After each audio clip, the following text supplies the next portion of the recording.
Now, this word is an absolute tongue twister.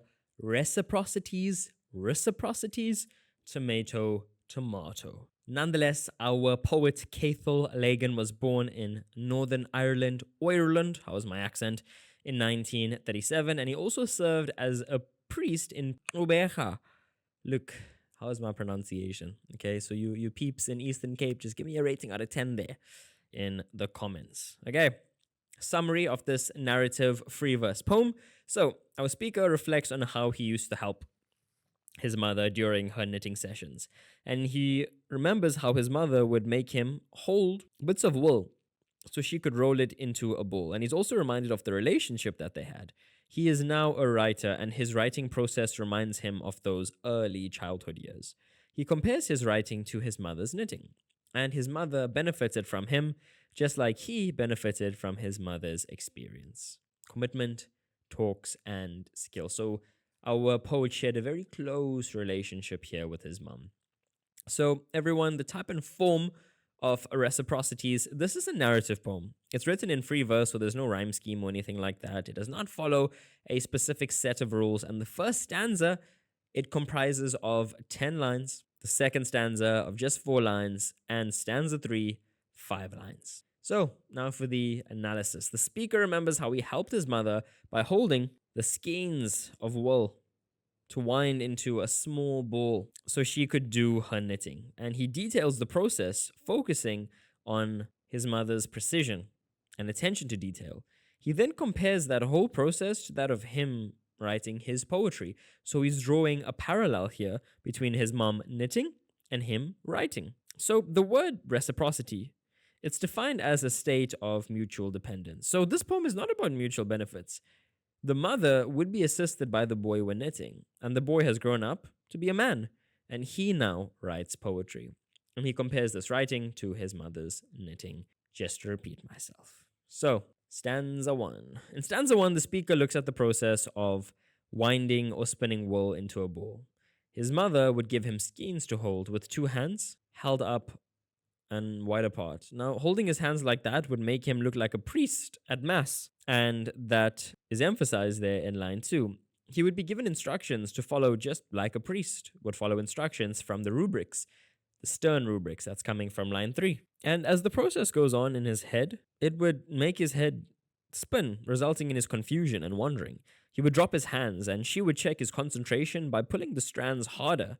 So checking my lapses with a gentle tug. That's coming from line 5 and 6. Now, if he loses concentration and his mind starts wandering, his mother puts him at ease by, well, simply talking to him. In stanza 2, the analysis isn't too heavy.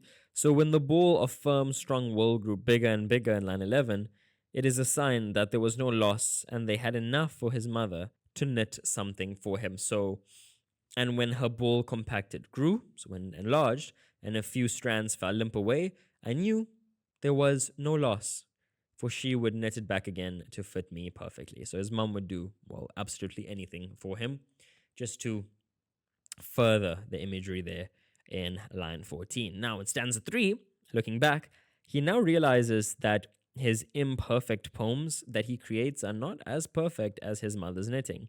His writing is like a thread that connects him to his mother. Writing poetry always prompts his thoughts about his mother's knitting. But in line 15, that conjunction is used to show transition or to link his childhood to his adulthood. So that's where it's coming from. So that transition, from, well, boy to man. But richer still, I see today these lines are drawn out from me to knit through this faltering verse, a thread of memory time has pulled from consciousness. He has morphed, he has changed, he has transitioned into an adult. So, what kind of diction and figurative language do we have here? So, it's written in free verse, and it uses language that is quite visually descriptive. For example, in line 2, to hold out like a priest at mass. So the poet is ordered to lift his hands up just like a priest would lift his hands up during a sermon. Lift your hands. So why is it a simile? Because it's a comparison using like or as is also possible. We've got personification here in lines 18 and 19. A thread of memory, time has pulled away. So time is now personified as a person who has pulled a thread of memory away from consciousness. We've got a bit of contrast as well. So in lines 15 to 19, but Rich is still away all the way to consciousness. So pretty much the whole of stanza 3. His imperfect writing, so faltering verse refers to his, writing that has a few errors. It forms a contrast to his mother's perfect knitting. So his mother was absolutely perfect at knitting, but his writing wasn't, all that perfect.